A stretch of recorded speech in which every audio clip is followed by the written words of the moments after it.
Hey, what's going on, everybody? Jason Gaddy, and this episode of Scratch That Ish. We're not going to follow baby steps 4, 5, and 6 the way they're written in Dave Ramsey's plan.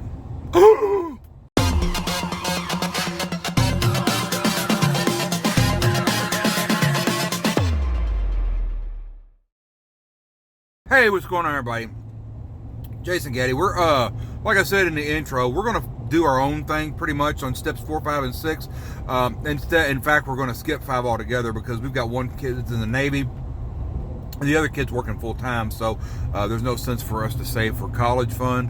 But Dave's baby step plans are written for ceteris paribus, and if you notice, like if there's something coming up in your life, Dave says, stop the baby steps and do what you need to do to get this situation taken care of. So pretty much that's what's going to do, what we're going to do, and I'm going to call it baby step 4B and baby step 6B. So what I'm going to do is I'm going to put money into my TSP fund up to the match. So I'm going to put 5% in. The post office will match 5%, giving me 10% total. But the numbers on that is because there's two funds in the TSP that have earned 10.5-ish% interest over the past 10 years. Instead of earning 10.5% interest on my money, I will earn 121% interest, roughly, going on the average, because they match me 100%, and then both of those hundreds get 10.5% interest. That's if they follow along the 10-year path that they followed. Now, and if you still don't, if you're still not following me on that, let's say I put $100 in, right? Well, the post office would put in $100 on top of that, and then at the end of the year, the interest I would gain from that would be another 21% total. So that's 121%. If you want to look at it like that, and it's there's really no way you earn 121% interest. Putting extra money on your house will never earn you 121% interest, and nobody can argue that. But I have stepping out of the ceteris paribus, because all things aren't equal with us. I have a lot of medical issues going on, and if something were to happen to me, I would much rather leave my wife with a paid-for house, because that is, I don't know what the average house payment is in America, but that's a bill that she'll never have to come up with again. So I would much rather leave her a paid-for house. It'd be less for her to worry about than her having to come up with money from a retirement or something else to make a house payment. So hopefully I'll live longer than 3 years, but we're not guaranteed anything, and there's just so much going crazy with me and my body that right now I'm not as bad as I have been, and while the sun's out, we're going to bale hay.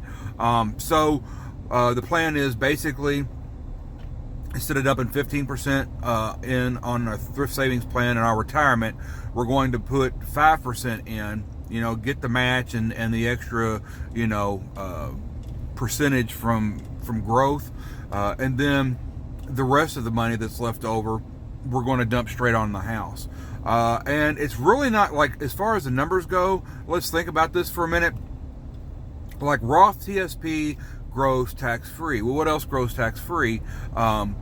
Basically, if you roll, you sell your house, you roll that money into another house, there's no taxes on that. So the money that we put into the house will also grow tax-free, and I don't have to pay my tax rate to get it that way. Meaning, to get the Roth TSP, or to get the Roth, or to get any kind of Roth, you have to pay the taxes up front at your tax rate.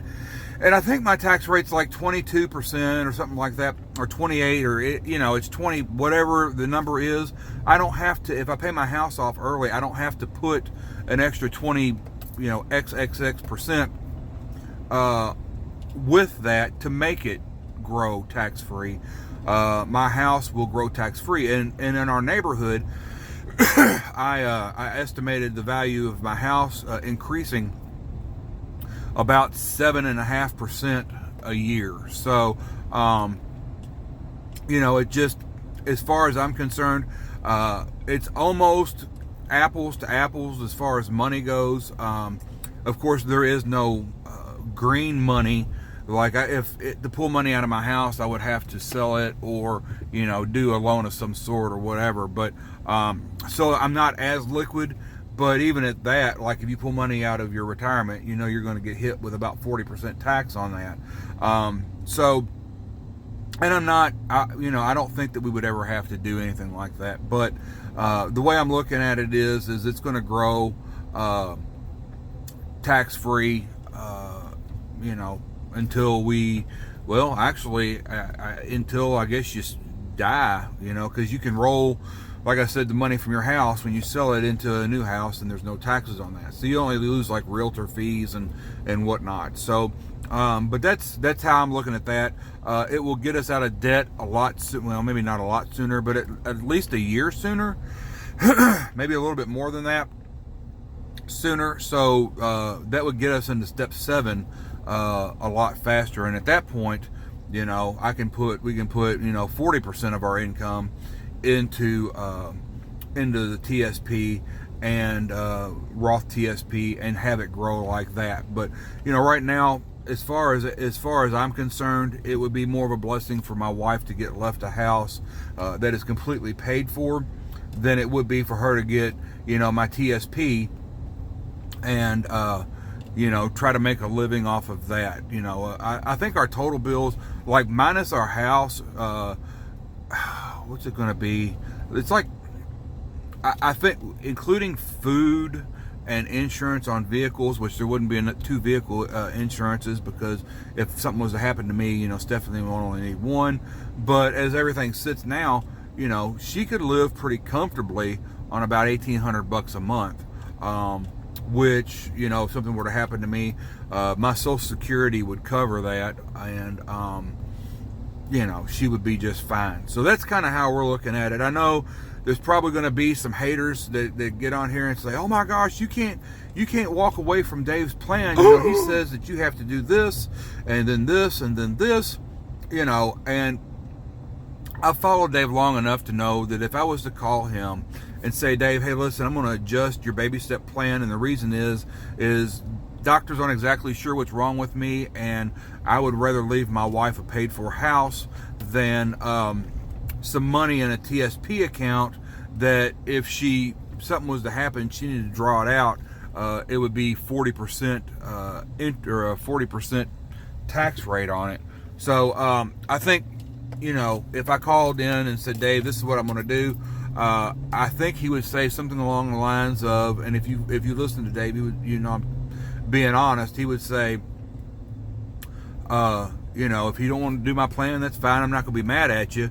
And I think he would also say that the fact that I'm being intentional instead of, just flying around, like a butterfly, letting the wind blow me wherever and blow me off track. I think he would say that either way it goes, I would win. And so, one number might be a little bit higher than the other, but at the end of the day, wouldn't have to come up with a house payment and,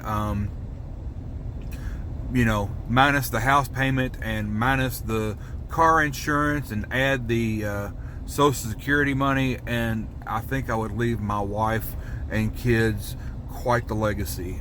So anyways, I don't know. What do you all think? Leave a comment down below. Let me know what you all think. And again, remember, every time, like if you have a baby or something like that, Dave says stop the baby steps or adjust what you're doing and then come back and whatever. So that's really what we're doing up until we get to step 7, and then step 7 we're just going to blow the thing out of the water. So I really don't think that he would have an issue to say. I don't think he'd say, "Well, if you want to do your plan, then do your plan," and some of the stuff he says to people that aren't being intentional, that aren't listening. So I don't know. All right, well, thank you all for watching. Have a great day. Make sure you like the video, share the video, subscribe to my channel, and we'll be back with you ASAP. Take it easy.